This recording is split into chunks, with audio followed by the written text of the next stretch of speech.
Bonjour, ici Céline Talbot, coach de gestion, formatrice et conférencière.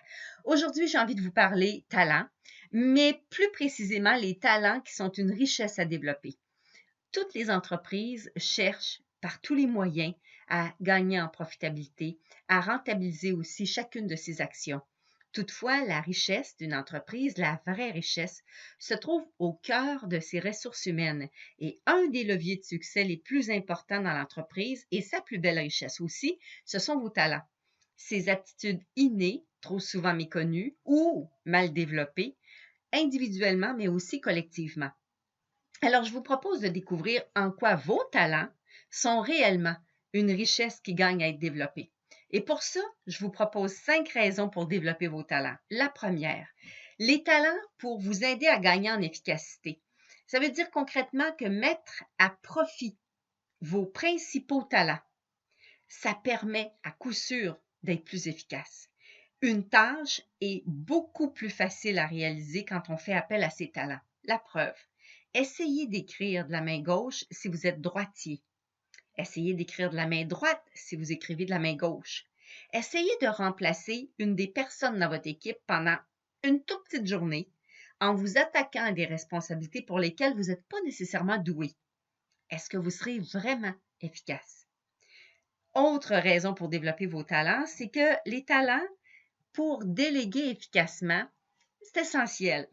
On est nombreux à chercher des moyens de faire davantage, alors qu'il y en a d'autres qui vont hésiter à le faire.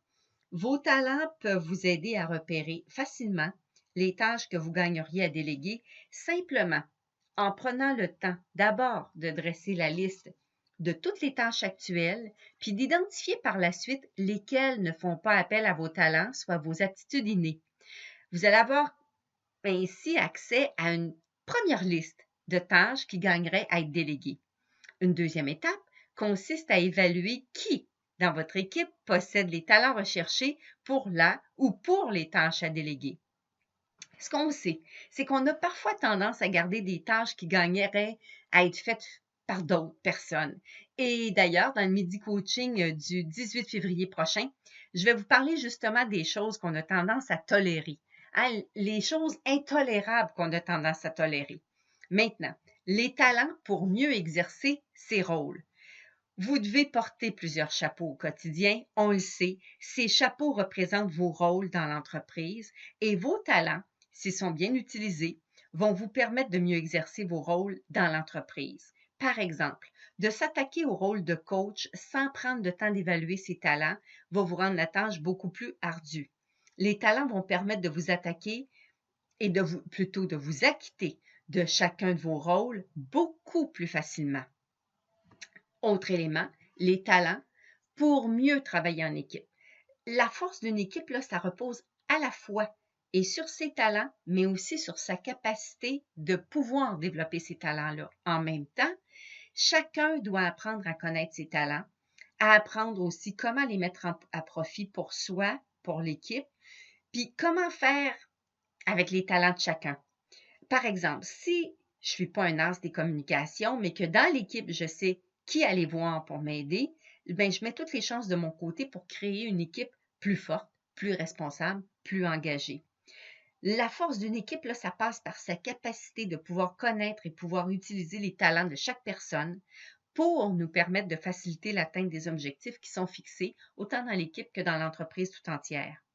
Les talents, c'est aussi faciliter l'atteinte des objectifs. Peu importe l'objectif, il va être beaucoup plus facile de l'atteindre à l'aide d'un talent. Ça veut dire que travailler ardemment au développement des compétences, c'est bien, c'est ce qu'on voit en général. Travailler ardemment au développement des compétences, soit vos aptitudes apprises, conjointement avec vos talents, soit vos aptitudes innées, c'est ce qu'on vise, c'est mieux.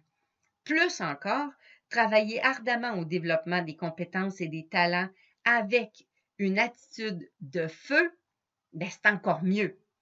Maintenant, pour en savoir davantage, bien, je vais vous inviter à écouter la conférence que j'ai eu le plaisir d'animer en mai dernier lors du G500 du groupement des chefs d'entreprise, dont le thème avait pour titre « S'accomplir avec ses talents ». Vous allez voir plein d'informations qui touchent les talents. Maintenant, grande question, Quels sont vos talents? Puis comment on fait pour les développer? Comment vous faites concrètement pour les développer?